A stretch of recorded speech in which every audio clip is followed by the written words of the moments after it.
Have you ever wondered what would happen if the man you humiliated on the side of the road turned out to be your boss the very next morning?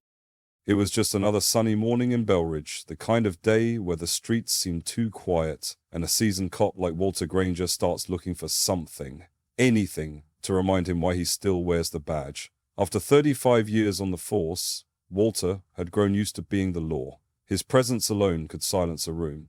He didn't smile often. He didn't apologize either, and he certainly didn't expect to be questioned.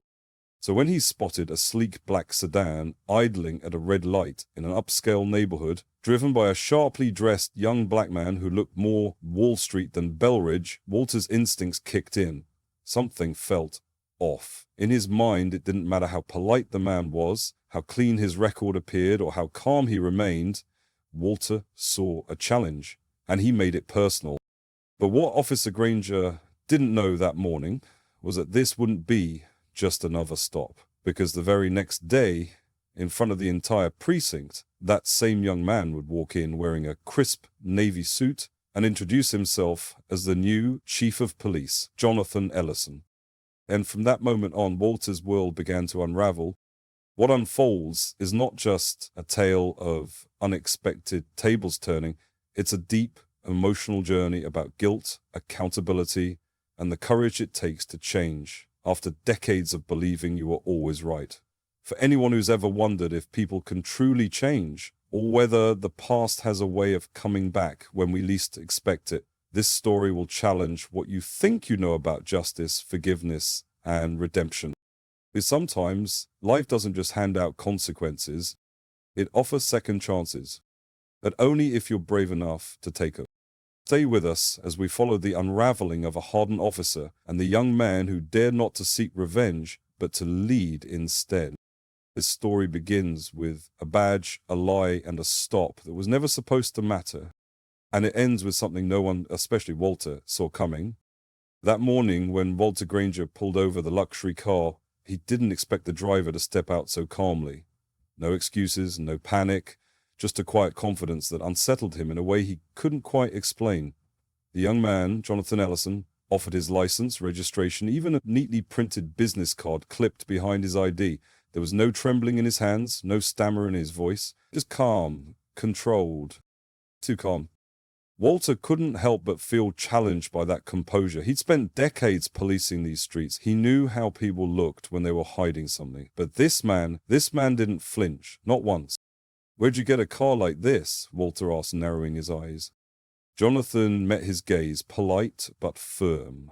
"I worked for it, sir. I'm the executive director of an urban housing non-profit, heading to a planning meeting just a few blocks from here." Walter scoffed, not at the words but at the tone, that unshaken, almost patient tone. It felt like a slap. The stop dragged on. Walter made it drag. He circled the car twice, checked the plates, called in the ID. Even though everything checked out, the radio dispatcher confirmed it all. Clean license, registered owner, no outstanding warrants. Still, something in Walter pushed him to say more, to assert himself. "Men like you think you can just buy respect," he muttered. "Money doesn't make you clean." Jonathan's jaw clenched, but he didn't rise to the bait. Instead, he replied softly, "No, sir, but dignity doesn't cost a dime." For a second, Walter froze. The words cut deeper than he expected. He waved the man off with a grunt. "Go, before I change my mind." Jonathan nodded once, then eased the car back onto the road. But as he pulled away, something passed between them. A glance in the mirror, a pause longer than necessary. It wasn't fear, it was clarity, as if Jonathan saw straight through the badge, the bark, and the bitterness. Walter didn't sleep much that night. But nothing prepared him for the moment he stepped into the precinct the next morning and saw that same young man standing confidently at the front of the briefing room. The commissioner's voice boomed across the room. "Officers, meet your new chief, Chief Jonathan Ellison." The floor might as well have cracked beneath Walter's boots. His ears rang. The air felt thick. Jonathan stood at the podium, shoulders square, eyes calm.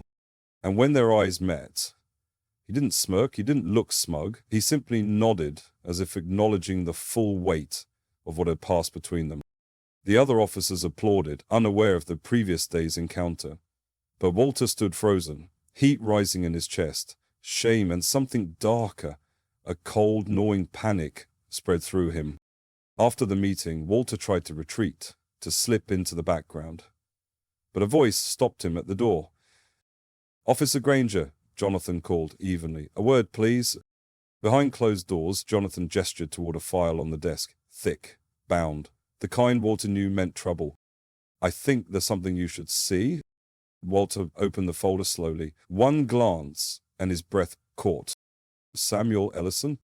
A name from the past. A case Walter hadn't thought about in years. 15 years ago, he'd made an arrest. A drug bust. Slam dunk conviction. But as he turned each page, Walter's stomach dropped. The anonymous tip had never been verified. The evidence, half-labeled photos, conflicting timelines, was full of holes. The witness statements had been coerced, and the photos stapled to the final page. Samuel Ellison, Jonathan's father. Walter leaned back, the room spinning. "I didn't know," he whispered. "You didn't ask," Jonathan replied. His voice wasn't raised, but it was sharp enough to draw blood. "You didn't question it. You saw a black man in a poor neighborhood, and that was enough." Walter's lips parted, but no words came out. For the first time in decades, the man who always had an answer was silent. Jonathan stepped closer, but not in anger, not in threat, in truth. "I'm not here to punish you, Officer Granger. I'm here to make sure what happened to my father never happens again." Walter swallowed hard, eyes stinging. The uniform felt heavier than it ever had.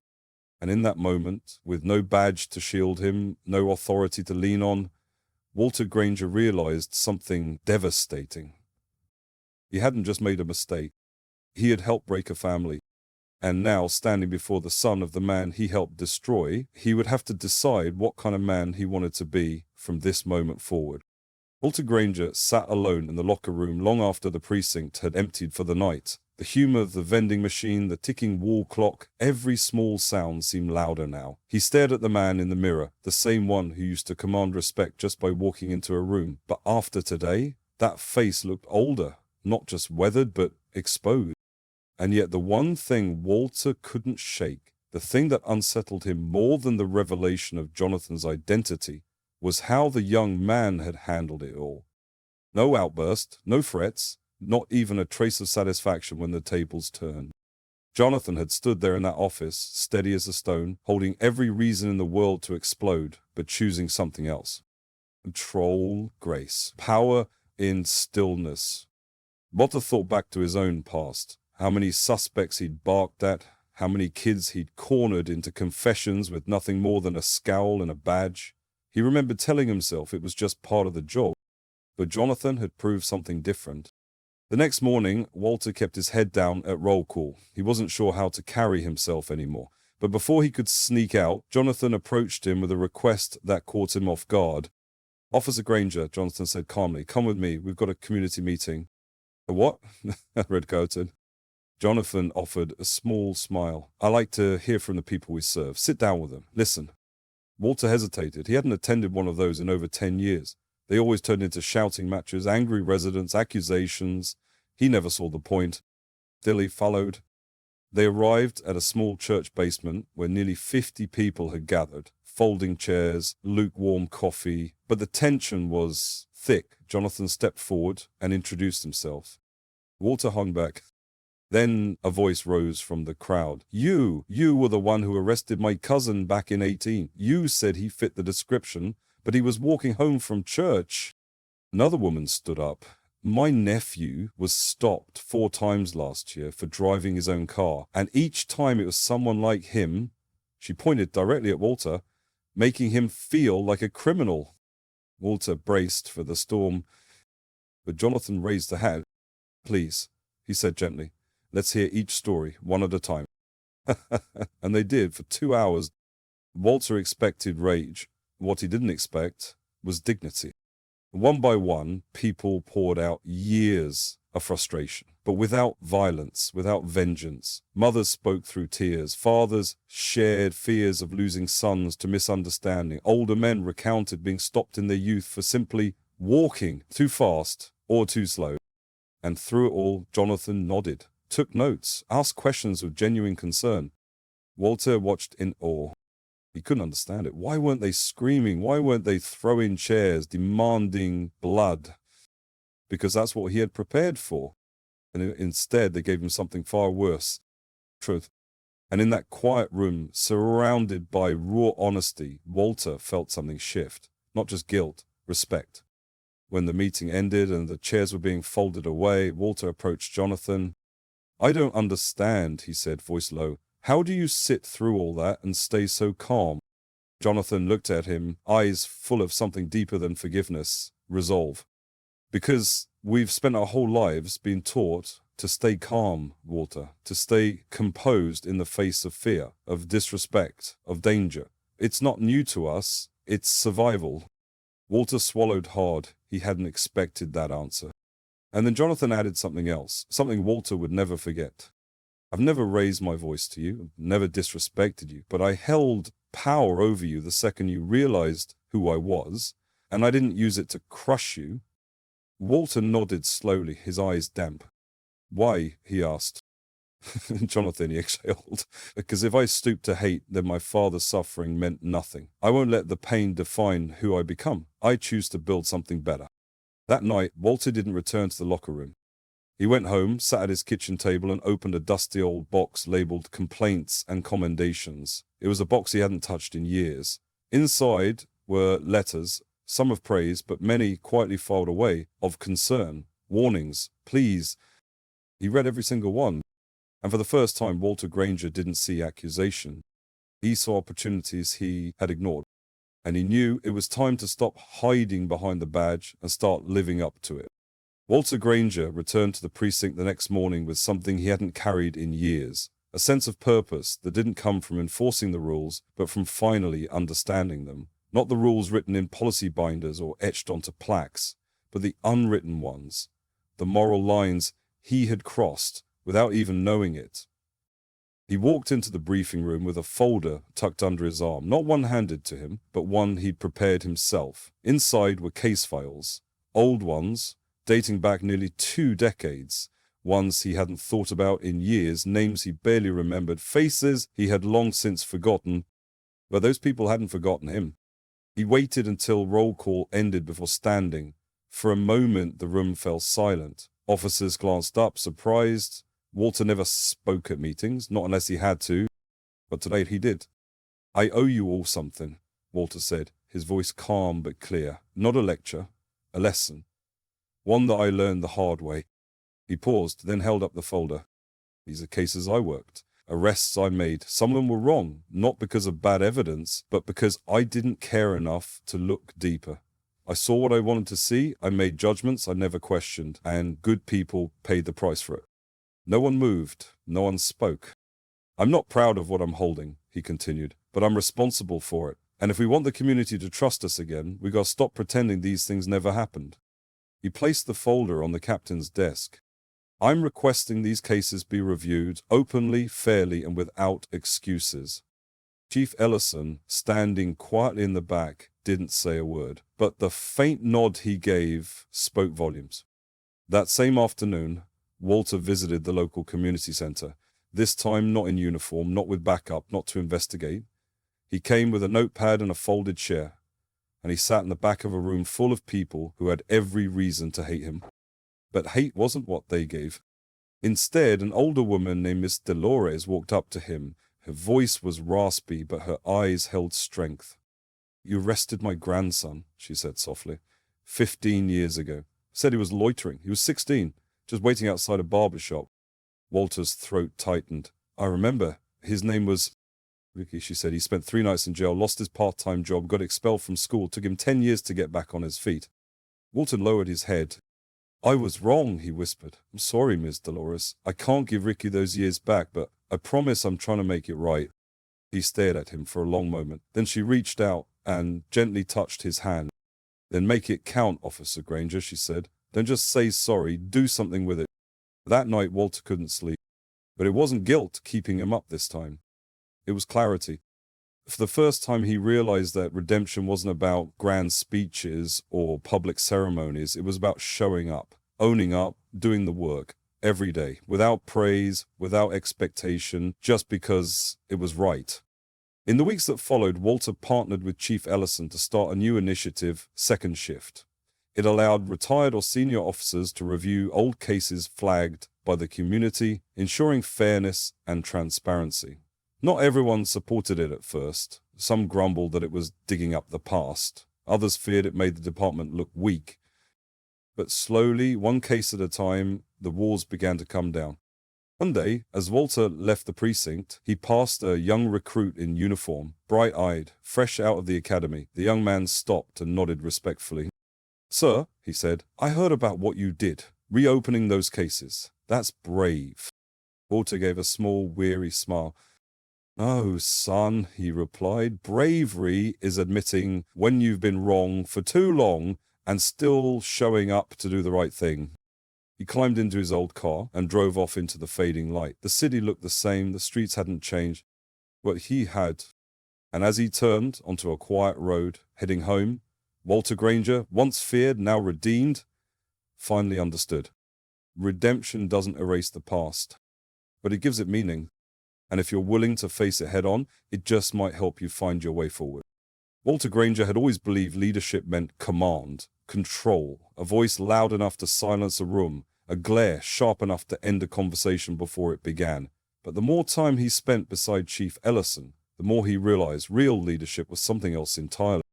It wasn't just about what orders you gave. It was about how you listened. It had been 3 months since the department launched the second shift review unit. Walter, once the poster child for the old way, was now the most active name on its roster. His nights were filled with handwritten apology letters and file rechecks. His days were spent in courtrooms not to testify, but to advocate for the very people he'd once ignored.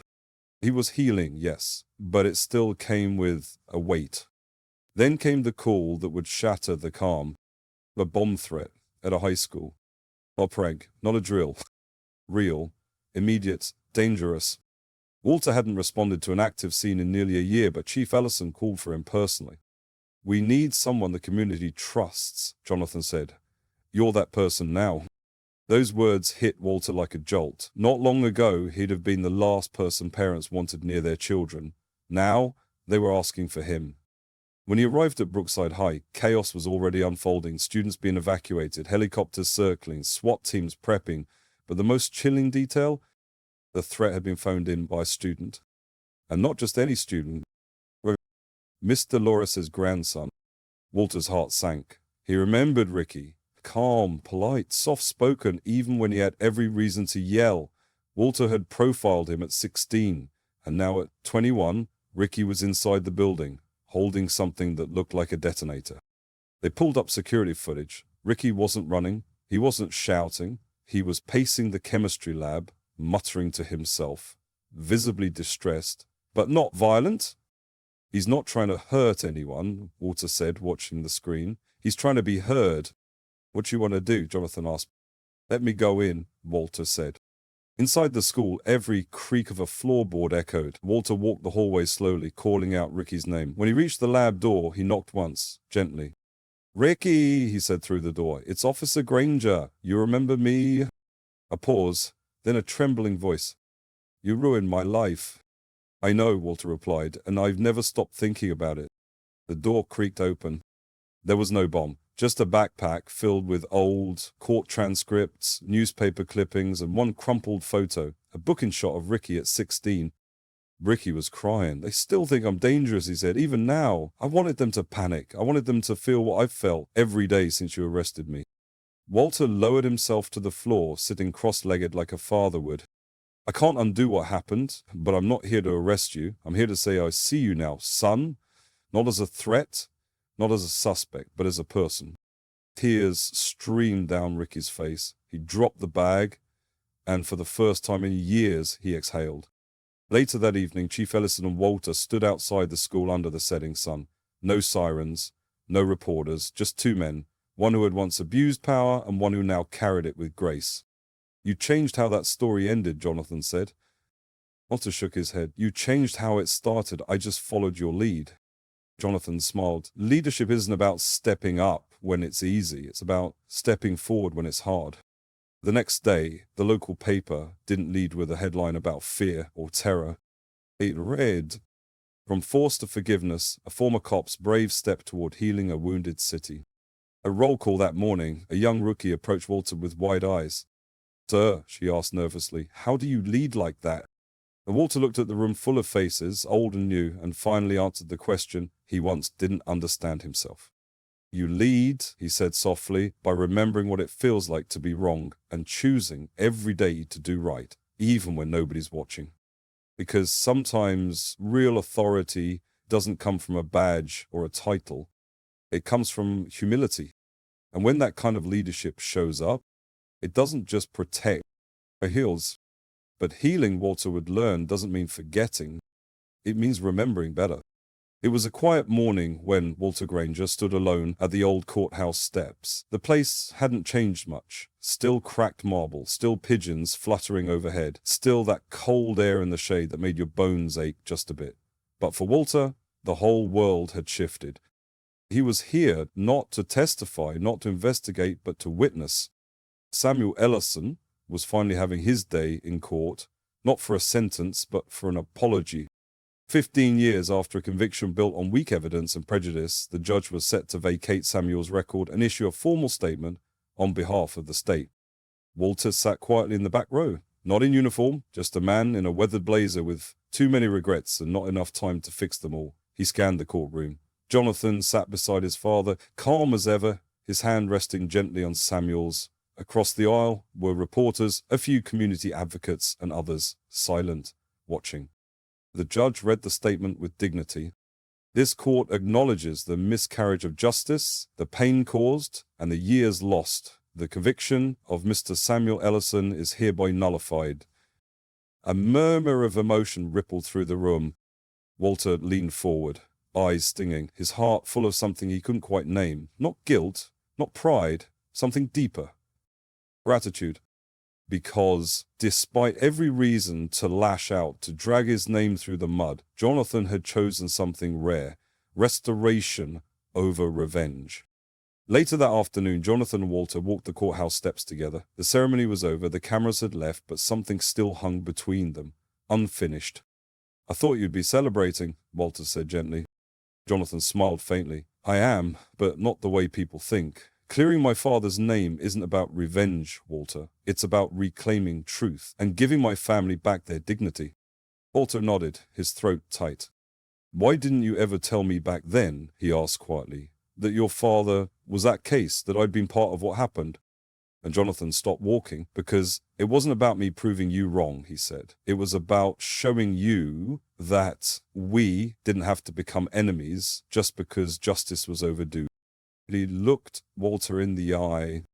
"You gave me every reason to hate you," he said softly, "but I saw something else. I saw a man who still had a choice." Walter's voice cracked. "You gave me one too." There was a pause. Then Jonathan reached into his coat pocket and handed Walter a folded piece of paper. "What's this?" "An invitation," Jonathan said. "I'm starting a new program, a civilian review board. Community voices reviewing how we police. It'll ruffle feathers, but it's time, and I want you on it."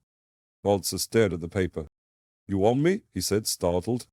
"I want someone who's been on both sides of the line. Someone who understands that justice doesn't always mean punishment. Sometimes it means listening." Walter swallowed hard and nodded. "Then count me in." That evening, Walter returned home and sat on the porch. The breeze rustled the old wind chimes, ones his late wife had hung up 20 years earlier. He looked out over the quiet street and thought about how much could change when you let go of anger. He thought about Samuel walking out of the courtroom a free man, not just legally, but spiritually. He thought about Jonathan carrying his father's pain and turning it into something powerful. And he thought about himself, how close he'd come to becoming the kind of man who just survives the job, rather than one who serves it with honor. He hadn't just been forgiven. He'd been trusted again. And that was a heavier, more sacred thing. The next morning, as he stepped into the precinct, he passed a bulletin board with a headline clipped from the local paper. "No justice too late, exoneration of Samuel Ellison marks turning point for local police." Walter paused. Tacked beneath it was a note in Jonathan's handwriting. "Justice isn't a finish line, it's a direction." Walter smiled, took a deep breath, and walked down the hall, not with shame this time, but with something closer to peace. because while the past would always be part of him, it no longer defined him. And for the first time in a long time, Walter Granger knew justice doesn't have to destroy, it can rebuild, and sometimes it rebuilds in ways you never imagined. Months passed. Walter Granger, once a symbol of outdated law enforcement, became an unlikely bridge between the community and the badge. He didn't talk much at meetings. He listened. He didn't defend the past. He learned from it. And slowly, those around him began to see that change wasn't just surface level. It was real. Monsieur Dolores, once reluctant to even look Walter in the eye, now waved when he walked by the community center. Young officers who had only heard whispers about the old Granger now saw a mentor willing to own his mistakes. And Chief Jonathan Ellison? He didn't just lead by policy, he led by example. With patience, with strength, with quiet conviction. One evening, after a long day reviewing old files and talking to families who'd been hurt by the system, Walter and Jonathan stood together outside the precinct, watching the sunset bleed across the sky. You know, Walter said, his voice soft, I used to think retirement would be my way out, but now I think maybe this was the reason I stayed. Jonathan smiled. It's never too late to matter, Walter, not if you're willing to do the work. And with that, the silence between them felt like something new, not heavy with regret, but light with resolve. Because this wasn't just the story of a man trying to right his wrongs. It was a story about all of us. About what happens when we stop making excuses, start listening to each other, and choose courage over comfort. It was about the power of grace and the kind of strength it takes to change, not just others, but ourselves. You see, justice doesn't always wear a uniform. Sometimes it looks like a son walking his father out of a courtroom. Sometimes it's an old cop saying, I'm sorry, and meaning it. And sometimes it's a community coming together, not to tear down, but to rebuild what should have never been broken in the first place. So if this story moved you, if it made you think twice or look deeper or hope harder, we invite you to join us. Subscribe to our channel for more powerful stories that shine a light on truth, compassion, and second chances, because the world doesn't need more noise, it needs more understanding. Thank you for watching, and remember, it's never too late to do the right thing. Not for justice, not for healing, and certainly not for hope.